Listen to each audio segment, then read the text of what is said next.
Hello guys, কেমন আছেন সবাই? তো আজকে আমি একটি স্পেশাল মুভি এক্সপ্লেন করব, যেটা হচ্ছে কান্তারা। এবং এই মুভিটি 2022-এর নভেম্বরে রিলিজ হয়। ভিডিও শুরু করার আগে একটি লাইক এবং সাবস্ক্রাইব করে দিবেন। তাহলে চলুন, লেটস রোল দ্য ইন্ট্রো।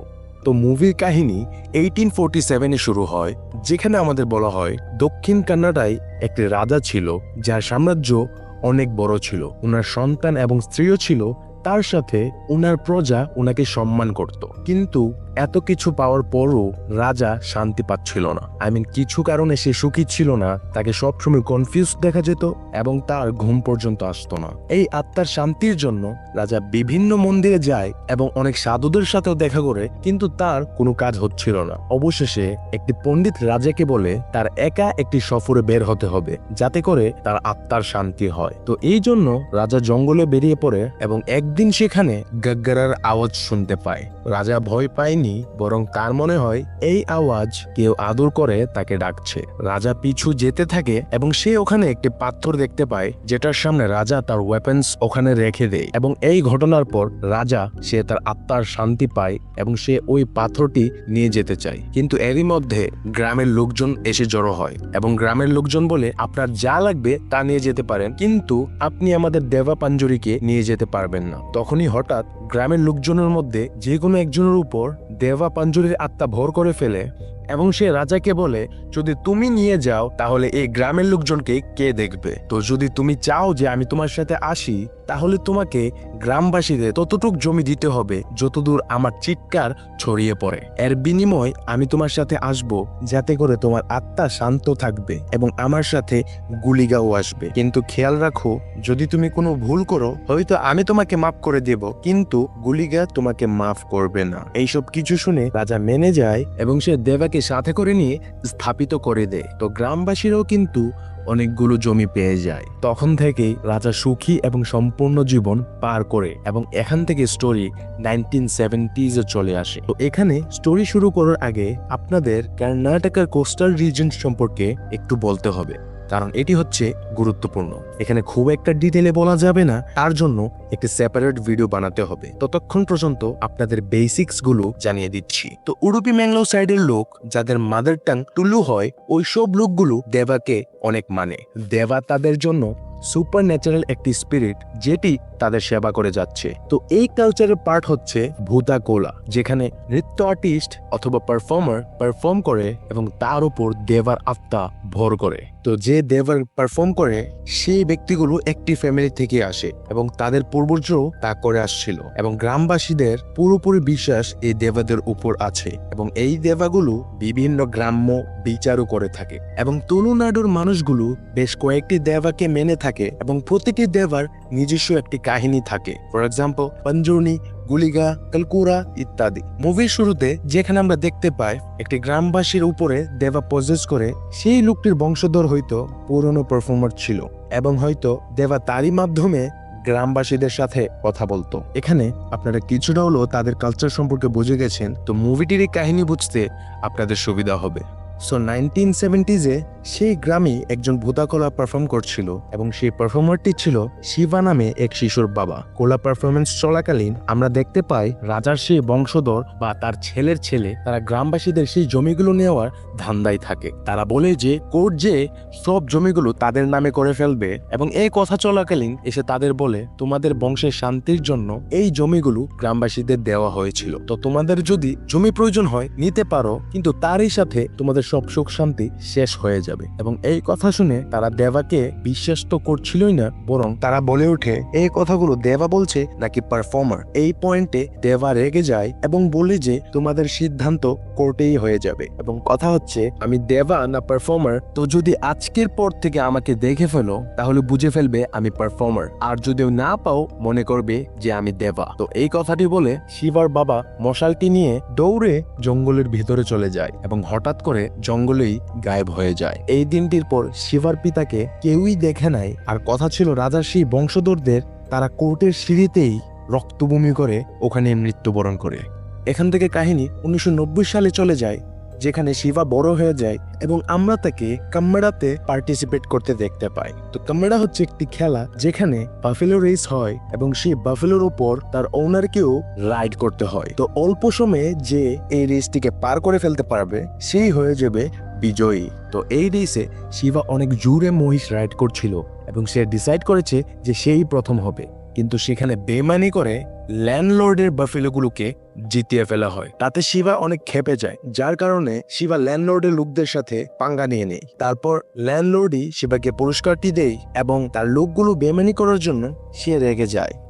এখন এই পয়েন্টে আমি আপনাদেরকে এই মুভিটির কিছু ক্যারেক্টার নিয়ে কথা বলবো, যাতে করে আগে যা দেখবেন সবকিছু যেন ইজি হয়ে যায়। তো সর্বপ্রথমে শিবা, যার বাবা 20 বছর আগে ভূতাকলা পারফর্মিং কালীন জঙ্গলের মাঝে হারিয়ে যায়। তার মানে এই দ্বারাই শিবার বংশধরও এই পরম্পরায় বড় হয়ে আসছে। তো ট্র্যাডিশন অনুযায়ী শিবাকেই ভূতাকলা পারফর্ম করতে হতো, কিন্তু সে চঞ্চল হওয়ার কারণে এই পারফর্মগুলো করতো না। তো যেহেতু তার এই চলাফেরার জন্য এই পারফর্মটি করতো না, তো তার পরিবর্তে তার ভাই গুরুভা এই ভূতাকলা পারফর্মটি করত। তাদের দুজনেরই মা ছিল এবং শিবার উপর তার মা সব সময় রেগে থাকতো। কামিং টু শিভাস ফ্রেন্ড, তারা ছিল রাম্পা, বুল্লা, লাকচু, নারু ইত্যাদি।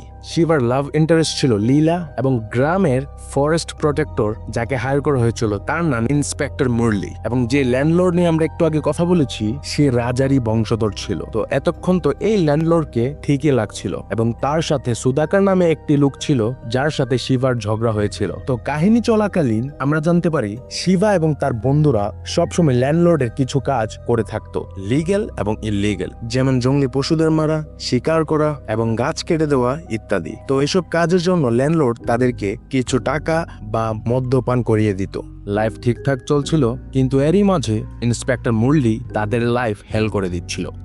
ইন্সপেক্টর মুরলি লোকালসদের গাছ কাটা থেকে বিরত রাখতো, তারই সাথে শিবা এবং তাদের ফ্রেন্ডসদের খুঁজে বেড়াচ্ছিল। এর মধ্যে শিবা এবং ইন্সপেক্টর সামনাসামনি হয় এবং তাদের মধ্যে তর্ক বিতর্ক হয় এবং আমরা বুঝতে পারি যে এই দুইজন একে অপরের দুশ্মন হয়ে গেছে। বেসিক্যালি তুমুল তর্ক হয়। তারপরে ইন্সপেক্টর মুরলি এই পুরো গ্রামকে রিজার্ভ ফরেস্ট করার চেষ্টা করে। এইগুলোর মাঝে আমরা দেখতে পাই বারবার শিবার স্বপ্নে তার বাবাকে ইমাজিনেশন করছিল এবং একবার শিবা জঙ্গলে একটি জঙ্গলি শুয়োরকে দেখতে পায় যে কিনা গাগ্গারা এবং আভূষণ পরা ছিল, উইচ মিন যে ওই শুকুরটি কোনো নর্মাল শুকুর ছিল না। এবাদে শিবার স্বপ্নে কিছু সময় দেবাদেরকেও দেখতে পেত। যাই হোক, লীলা তার গ্রামে ফিরে আসে এবং আমরা জানতে পাই সে পুলিশ ট্রেনিং কমপ্লিট করে এসেছে। তো শিবা অ্যান্ড লীলার তাদের খুব কাছাকাছি সম্পর্ক ছিল। এর জন্য শিবা ল্যান্ডলর্ডের সাথে কথা বলে লীলার পুলিশের জবটি কনফার্ম করিয়েছিল এবং চাকুরির প্রথম দিনই ইন্সপেক্টর মুরলির সাথে রিজার্ভ ফরেস্ট পরিমাপ করার জন্য জায়গা পরিমাপ করে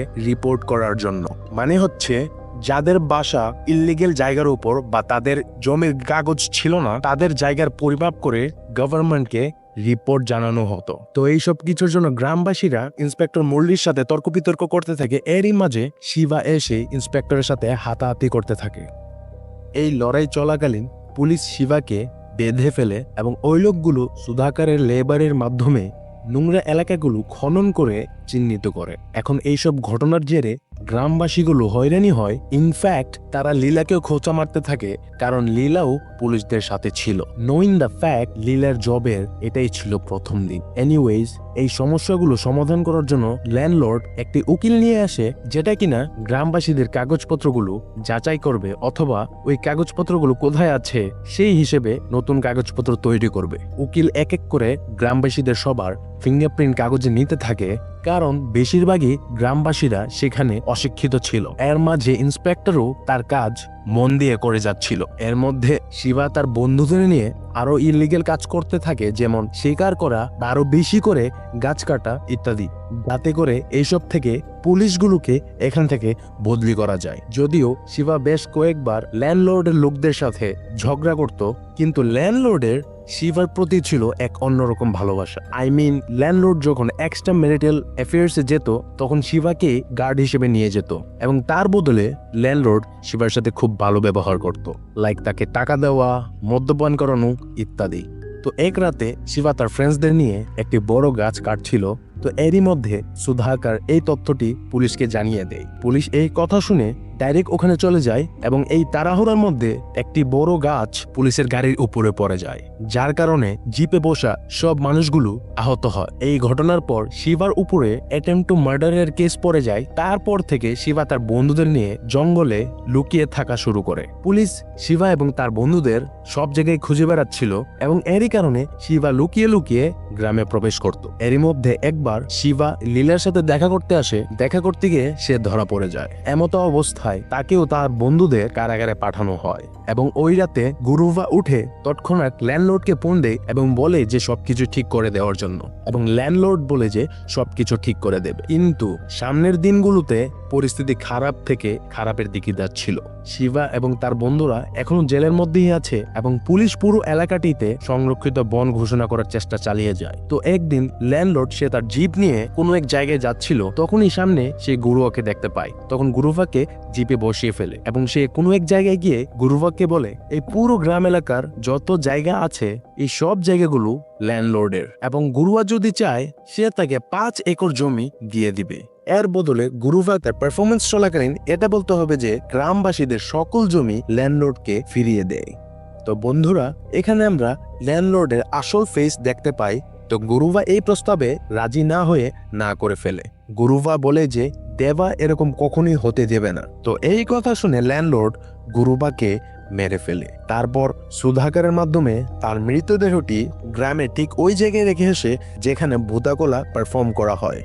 গ্রামবাসীরা গুরুভাকে মৃত দেখে আপসেট হয়ে পড়ে। এর মধ্যে পরের দিনই গ্রামবাসীরা এই বিষয় নিয়ে ল্যান্ডলর্ডকে বিচার দেয় এবং ল্যান্ডলর্ড এমন ভাবে সান্ত্বনা দিচ্ছিল যে সে কিছু জানেই না। অন্যদিকে পুলিশ খবর পায় যে ল্যান্ডলর্ড তার উকিলের মাধ্যমে গ্রামবাসীদের সকল জমি তার নামে করিয়ে নেয়। তো লিগ্যালি এখন পুরো জমি ল্যান্ডলর্ডের নামে হয়ে যায়। গ্রামবাসীরা এত লেখাপড়া ছিল না, তার ফায়দা নিয়ে ল্যান্ডলর্ড সকল জমি তার নামে করিয়ে নেয়। এর মধ্যে ইন্সপেক্টর ডিসাইড করে যে সে গ্রামবাসীদের সাহায্য করবে। তো এই সময় আমরা রিয়েলাইজ করি যে ইন্সপেক্টর কোনো খারাপ মানুষ ছিল না, বরং সে চেয়েছিল এই ফরেস্ট জমিগুলোকে বাঁচিয়ে রাখতে চেয়েছিল। এনিওয়েজ, এরপরে গ্রামবাসীরা গুরুভার মৃত্যুর খবর শিবাকে জানিয়ে দেয় এবং এই খবরটি পেয়ে শিবা একদমই ভেঙে পড়ে। এখানে যদি আমি বলি যে যেদিন গুরুভাকে মারা হয়েছিল সেই রাতে শিবার একটি স্বপ্ন এসেছিল যেখানে গুরুভা দেবার রূপে তার সামনে কান্না করে যাচ্ছিল। তো থ্রু আউট দ্য মুভি শিবার স্বপ্নে সবসময় গুরুভাই দেবার রূপে আসতো। যাই হোক, তো ল্যান্ডলর্ড খোঁজ নিয়ে বুঝতে পারে যে ইন্সপেক্টর তার কাজে বাধা দিচ্ছে। এই জন্য ল্যান্ডলর্ড শিবাকে ছাড়িয়ে নেয় এবং বলে যে গুরুবার হত্যা এই ইন্সপেক্টরই করেছিল। তো এই কথাটি শুনে শিবা অ্যাগ্রেসিভলি দা নিয়ে ধার দিতে থাকে ইন্সপেক্টরকে মারার জন্য। কিন্তু কুমার এখানে শিবকে বলে যেদিন গুরুভা মারা গিয়েছিল ওই দিন জিপে গুরুভাকে ল্যান্ডলর্ডের সাথে দেখতে পেয়েছিল এবং ফিরে আসার সময় ল্যান্ডলর্ড একা আসে। এর মানে হচ্ছে ল্যান্ডলর্ডই গুরুভাকে হত্যা করেছে। শিবা এই অবস্থায় খুব নেশাগ্রস্ত ছিল, কিন্তু সে এই কথাগুলো শুনে বুঝে গিয়েছিল। তো এই কথার কনফার্মেশন তখনই হয়ে যায় যখন ল্যান্ডলর্ডের লোকগুলো শিবাকে মারতে আসে, ইনক্লুডিং সুধাকর। এই লড়াই চলাকালীন শিবা তাদের উপর ভারী পড়ে যায় এবং মারামারির পর ল্যান্ডলর্ডকেই তার বাসায় গিয়ে তাকে ধমকাতে থাকে। এরপরে শিবা তার বাইক নিয়ে গ্রামের দিকে এগোতে থাকে। এরই মধ্যে সে একটি দেবাকে দেখতে পায় এবং তারপর অ্যাক্সিডেন্ট হয়ে যায়। শিবা একটি মশাল নিয়ে জঙ্গলের দিকে এগোতে থাকে, যেখানে সে আবার একটি গহনা পরা শূকরকে দেখতে পায় এবং তার পিছু করতে করতে ঠিক সেই জায়গাটিতে পৌঁছে যায় যেখানে তার বাবা গায়েব হয়েছিল। সেখানে শিবা একটি দেবার আওয়াজ শুনতে পায় যা তাকে পথ দেখাতে থাকে। তারপর শিবা গ্রামে পৌঁছে যায় এবং সে একদমই শান্ত হয়ে যায় এবং সে সকল গ্রামবাসীদের বলে দেয় যে গুরুভাকে ল্যান্ডলর্ডই হত্যা করেছে। এবং ইন্সপেক্টর গ্রামবাসীদেরকে এটা বোঝায় যে এই জমিগুলোকে যদি সংরক্ষিত বন ঘোষণা করা হয় তাহলে এই জমির একটি অংশও ল্যান্ডলর্ড পাবে না। এরপর গ্রামবাসীরা আদালতে কাগজপত্র আবেদন করে এখানে বসবাস করতে পারবে। এর মানে হচ্ছে এই জমিগুলো গ্রামবাসীরা পাবে না, কিন্তু তারা ঠিকই এখানে থাকতে পারবে এবং এই সকল জমিগুলোর উপর ল্যান্ডলর্ডের কোনো অধিকার থাকবে না। এবং এই জন্য সে গাড়ি ভরে মানুষ নিয়ে আসে গ্রামবাসীদের উপর অ্যাটাক করার জন্য। এর জবাবে গ্রামবাসীরও লড়াই চালিয়ে যায় এবং গ্রামবাসীদের সাথে শুধু সেবা না, ইন্সপেক্টররাও ছিল। এখানে অনেক ধ্বংস লড়াই চলতে থাকে, এতে করে দুই সাইডের বহুত লোক মারা যায়। এইসব দেখে ল্যান্ডলর্ড উপভোগ করছিল। এই ভয়ানক হাতাপায়ের মধ্যে শিবার বন্ধু বুল্লও মারা যায় এবং এই লড়াইতে একটি পয়েন্ট আসে যেখানে সুধাকারও ল্যান্ডলর্ডের বিরুদ্ধে লড়ে এবং আমরা দেখে আসছি যে সুধাকার ল্যান্ডলর্ডের অনেক খারাপ কাজে সাথ দিত, কিন্তু শেষের দিকে এই লেভেলের খারাপ কাজ সহ্য করতে না পেরে ল্যান্ডলর্ডের বিপরীতে লড়াই করতে থাকে। এরই মধ্যে ল্যান্ডলর্ড সুধাকারকে গুলি করে মেরে ফেলে। শিবা লড়াই করতে করতে ল্যান্ডলর্ডের দিকে আসতে থাকে। এরই মধ্যে ল্যান্ডলর্ডের একটি শক্তিশালী লোক শিবার গলায় চেপে ধরে উঠিয়ে ফেলে। শিবার দম বন্ধ হয়ে আসে এবং সে নড়াচড়া বন্ধ করে দেয়। তো আমরা এখানে বুঝতে পারি যে শিবা মারা গেছে। শিবার মৃত্যুর পর ল্যান্ডলর্ড তার বিজয়ী ঘোষণা করে এবং সে গ্রামবাসীদের উল্টাপাল্টা কথা শুনিয়ে যাচ্ছিল। তখন এজ এ ভিউয়ার আমরা দেখতে পাই যে শিবা উঠে পড়ে এবং দেবা তার উপর ভর করে। তারপর শিবা দাঁড়িয়ে পড়ে, কিন্তু বন্ধুরা শিবা নর্মাল ছিল না, সে পুরোপুরি পজেসড হয়ে যায়। তো হ্যাঁ, তাকে দেখে বুঝতে পাই যে তার উপর গুলিগা পজেসড করেছে এবং সে এক এক করে ল্যান্ডলর্ডের মানুষগুলোকে হত্যা করছিল, একদম সুপার ন্যাচারাল পাওয়ার ডিসপ্লে করে। এবং গুলিগা দেবা শিবা থ্রু হয়ে ল্যান্ডলর্ডকে বলে যে তোমার কি মনে হয় তুমি এত পাপ করে বেঁচে যাবে? পাঞ্জুরলি দেবা হয়তো তোমাকে মাফ করে দেবেন, কিন্তু আমি না, তোমার রক্ত এখানে ছেটানো হবে। এবং এই কথা বলে ল্যান্ডলর্ডকে মেরে ফেলে। বিশ্বাস করুন, এই 20 মিনিটের দৃশ্যে আপনাদের গ্রুসবাম চলে আসবে। এই মুভিটির এই 20 মিনিটের দৃশ্যটি হচ্ছে একটি আইকনিক সিন। এমন একটি পারফরমেন্স, এমন সঙ্গীত, এরকম টাইপের ভিজুয়াল খুব কমই দেখা যায়। যাই হোক, এখানে কাহিনী কিছুক্ষণ পরের দেখানো হয়, যেখানে শিবাকে আমরা ভূতাকোলা করতে দেখতে পাই এবং সেই ইন্সপেক্টর ও গ্রামবাসীদের এখানকার দায়িত্ব তুলে দেন। লীলা প্রেগনেন্ট ছিল, যার মানে দাঁড়ায় শিবার বাচ্চা লীলার পেটে ছিল। এরপর শিবা তার বাবার মতো জঙ্গলে দৌড়ে যায়। অ্যাজ এ ভিউয়ার আমরা দেখতে পাই শিবার উপর ভর করা দেবা এবং তার পিতাও দেবারূপে এসে একে অপরের সাথে দেখা করে। তারপর তারা একটি নৃত্য করে এই জঙ্গলে হারিয়ে যায়। মানে হচ্ছে ওই দিনের পর শিবাকেও আর কখনো দেখা যাবে না। এর কারণ হয়তো শিবা তখনই মৃত্যুবরণ করে, কিন্তু তাকে দেব একটি এক্সট্রা টাইম দেয় যাতে সে এই শেষ কাজটিকে সম্পূর্ণ করতে পারে। ক্রেডিট সিনে শিবার বাচ্চা বড় হতে থাকে এবং তাকে শিবার বন্ধুরা তার কাহিনী শুনে যাচ্ছিল। এন্ড দিস শোস যে শিবার ছিল বড় হয়ে ভূতাকলা পারফর্ম করবে এবং তার উপরও হয়তো দেবা পজেস করবে। এবং এখানেই মুভিটি শেষ হয়ে যায়। তো বন্ধুরা, এটা ছিল কান্তারা মুভি। এই মুভিটি আমার লাইফে দেখা one of the best Malayalam film. এই মুভিটিতে যেভাবে কালচার হরর থিম বেসড দেখানো হয়েছে, এরকম এক্সপিরিয়েন্স আমার লাইফে এটাই ছিল ফার্স্ট। এই মুভিতে যেই লেভেলের অ্যাক্টিং, বলিউডে এমন অ্যাক্টিং হয়তো কখনোই দেখেন নাই। এবং এন্ডিং এর 20 মিনিটে ঋষভ শেট্টি যে পারফর্মটি করেছে, আপনাদের মাথা নষ্ট হয়ে যাবে। তো এই এক ভিডিওতে এই সব কিছু এক্সপ্লেন করা তো সম্ভব না, কিন্তু আমি এটা বলতে চাই, এই মুভির প্রতিটি ফ্রেমে ভরপুর কালচার দেখানো হয়েছে। এরপর এন্ডিং এ খাবার খাওয়ার আবদার করে এবং সে খায়। তো আপনি যদি গুলিগার ইতিহাস জেনে থাকেন তো এই রেফারেন্স গুলো বুঝতে পারবেন যে সে খাবার কেন চেয়েছিল। নাও পাঞ্জুরলি শব্দটি তুলু শব্দ থেকে এসেছে, যেটা হচ্ছে মালয়ালম ল্যাঙ্গুয়েজ, এবং এই শব্দটির অর্থ হচ্ছে পিগ বা শূকর। এবং এরই জন্য আমরা মুভিতে একটি গহনা পরা ওয়াইল্ড পিগকে দেখতে পাই এবং এটাই রিপ্রেজেন্ট করে পাঞ্জুরলিকে। এবং প্রতিটি দেবার নিজস্ব একটি গল্প আছে। তো আমি যতটুকু জেনেছি এতটুকু জানাতে পেরেছি, এবং পুরো তথ্য যদি এই একই ভিডিওতে আপলোড করি সেটা 2 ঘন্টারও বেশি হয়ে যাবে। তো বন্ধুরা, আমি যতটুকু জেনেছি আপনাদের ততটুকু জানালাম, যাতে করে এই মুভি এবং কালচার থিম নিয়ে কিছু বোঝা যায়। তো আমি ভিডিও শেষে এই কথাটি বলতে চাই, এই মুভিটি দেখেন নাই তো অনেক কিছু মিস করে ফেলেছেন। তো আপনাদেরকে বলবো এই মুভিটি একবার হলেও দেখে ফেলবেন। তো আজকের জন্য এইটুকুই। ভিডিওটি ভালো লেগে থাকলে একটি লাইক এবং সাবস্ক্রাইব করে গভীর ফ্যামিলির সদস্য হয়ে যেতে পারে। ততক্ষণ পর্যন্ত see you in next video. Piece.